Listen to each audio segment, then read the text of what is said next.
आंसू बराए फ़रोख्त। आज भी हम रेडियो, टीवी और स्टेज पर ऐसे मनाजिर देखते हैं जहां लोग चीखते, चिल्लाते, सीना पीटते और आंखों से आंसू बहाते दिखाई देते हैं। ये आंसू हकीकी नहीं होते, ये अदाकारी है और इसके बदले उन्हें मुआवजा दिया जाता है। कभी एक माँ अपने बेटे की मौत पर बिलख बिलख कर रोती दिखाई दी जाती है, तो कभी कोई शौहर अपनी बीवी के जनाजे के पास बैठा ठंडी आहें भर रहा होता है। ये सब किरदार की तकमील के लिए होता है, लेकिन ये मनाजिर किसी नए ज़माने की इजाद नहीं है। सदियों पहले भी कुछ लोग आंसू बेचते थे। फ़र्क सिर्फ ये था कि अब इस काम को एक बाकायदा पेशे के तौर पर जाना जाता था। राजस्थान में जब किसी घर में मौत वाक़या होती थी तो बाज़ औरतों को पैसों के अवज़ बुलाया जाता था ताकि वो आकर बयान करें, सीना कोबी करें और माहौल को सौगवार बनाएं।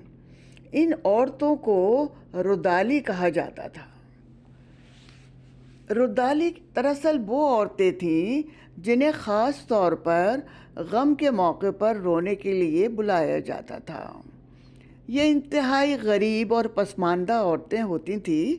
वो मरने वाले के करीबी रिश्तेदार ना होने के बावजूद इस तरह चीखो पुकार और बयान करती थीं कि जैसे दिल से उनके गम में शरीक हों।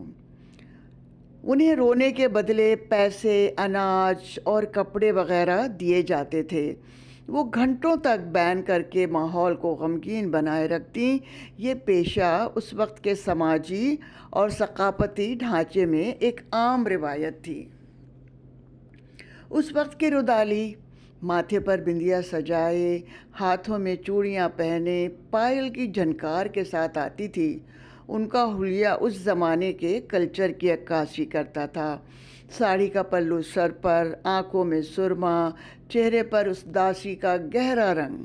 वो आते ही बयान शुरू कर देती और उनकी आवाज़ में ऐसा दर्द घुल जाता कि सुनने वाले भी रोने लगते।